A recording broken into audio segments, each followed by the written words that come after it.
Hey Loc Babes, welcome back to my channel. My name is Jen. I am a loctician here in the state of Connecticut. If you love all things locks and lifestyle, you are at the right channel. So stay tuned.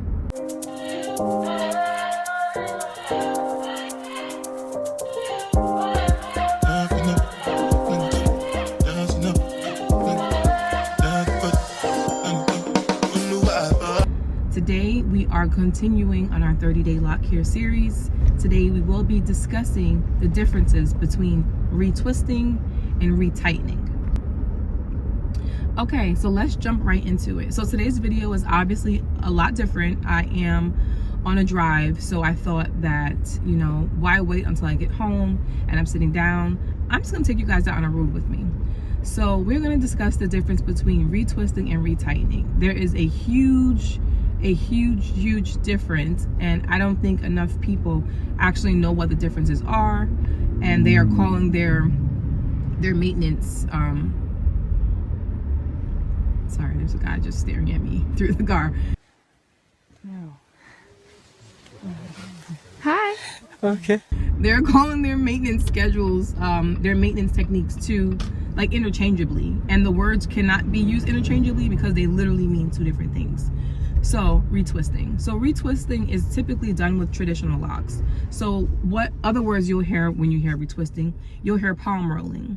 So the hair will be twisted like this. This is palm rolling, or this way, right? You will be palm rolling. So you'll be using your palms to twist your lock in a motion, which is going to make it tighter to your scalp. So that motion by itself will make your locks tighter. You are going to be using a product, whether it is a lock gel, a lock cream, a mousse, whatever it is that you choose to use, and you will clip your lock and it will need to dry. So usually you can sit under a hooded dryer. That is how I service my clients. Or if you don't have a hooded dryer, you can use a blow dryer, or you can air dry, whatever you use, whatever you want to use to dry your hair has to be dry in order for the retwist to stay in. Right? You can also retwist micro locks. It will take a longer time. It's going to be a little bit more tedious because you do have more locks, but that is a possibility you can do as well. So that is for retwisting. Retightening now is a pattern. It's a system. It's not just you taking your hands and palm rolling it. It's literally a system that you have to use, and this system requires you to either do a 2-point, a 3-point, or a 4-point rotation.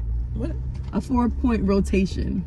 Using this system will allow you to achieve different looks for your micro locks. So if you want a thicker lock, you'll use like a 2-point rotation.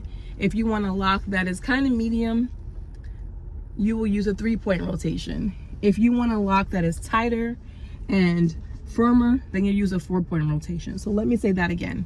Sorry guys, I'm just looking for a parking space.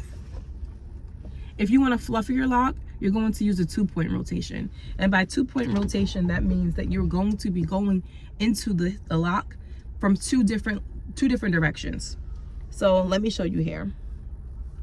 Is this one in the front? Okay. So if I was using the 2-point rotation, I would take my latch hook or the needle that I'm using, and I would go this way to grab the hair, pull it through, and then I would go up to grab the hair and pull it through. And what we say, this is just like the map, right? So it's north, south, east, west.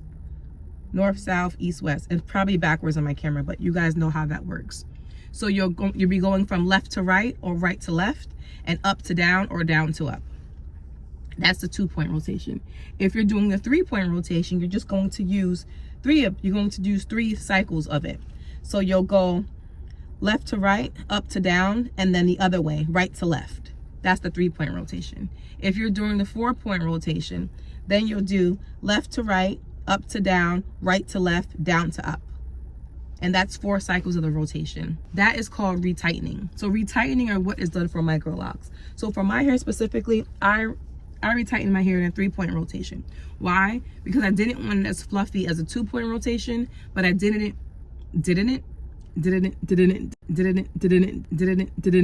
I don't know guys, but I did not want it to be as tight as a 4-point rotation. I wanted there to be some give, but I also wanted it to kind of be a little bit fuller. So those are the rotations. Also, for traditional locks, you can also use a technique called locksmithing. So that is when you will take a lock in your hand and you're doing a motion like this. This motion will allow the hairs to go in smoothly. To me, it's a lot faster than retwisting, and you're able to just move at a more rapid pace, but it's also a lot more seamless. The lock looks more uniform, and all the hairs are exactly where they need to be when you use locksmithing. So retwisting versus retightening. So you just have to choose what you want to use. Although the words aren't interchangeable, you can do the techniques interchangeably. So if you're someone who has traditional locks and you usually get your hair retwisted, but maybe like once a year you want to get it retightened, you can absolutely do that, and vice versa. If you typically do retightenings, but you want to try to see if you can retwist your hair now, you just want to do something different, you can do that as well. The pros and cons are, for retwisting does not last nearly as long as retightening. So retwisting, you can have a fresh retwist, you can go in the dryer, it's fine. You can go to the gym one day and sweat it all out, and now your roots are back puffy. For retightening, if you retighten your hair, you can go to the gym right after your hair is done, and when you leave the gym, your hair is gonna look the same exact way. Why? Because the pattern is locking the lock together. So there's nothing that you can do to sweat that out. It's already locked in. So that's why people opt in for retightening. The cons for retightening is, if you find a loctician who is not knowledgeable and doesn't know what they're doing, they can actually create holes in your lock. Yes, holes in your locks. You don't want that, because a hole in your lock basically is creating a weak point in your lock. So at any point in time, that hole in your lock, from that point, if it's like perfectly retightened there on the top and perfectly retightened here, say you have a hole in the middle, it can snap off from the middle, and you don't want that. Yes, there are ways to fix holes. You can repair it, it's not a problem. But imagine your entire head having holes. This is why you want to find yourself someone who is knowledgeable in the lock community, someone who knows what they're doing, and someone who's not just trying to make a quick buck and throw anything in your hair, but they're actually dedicated and they're standing behind their work and integrity to make sure that you have the best locks ever. Yes, mistakes happen, and maybe you'll get a hole or two, but as long as your loctician knows how to fix their mistakes and it's not an issue, then that's perfectly fine as well. If you are someone who is a DIY girly or boy, excuse me, you want to make sure that you educate yourself properly so you have the best set of healthy locks that you can have. So again, guys, I just wanted to come here and make this quick video for you guys. I am going to run into a few stores right now. I might take y'all with me actually, but I'm actually looking for like little gimbals and things that I can use so I can record better when I'm out and about. All right, guys, I'll talk to you later. Until next time. Bye.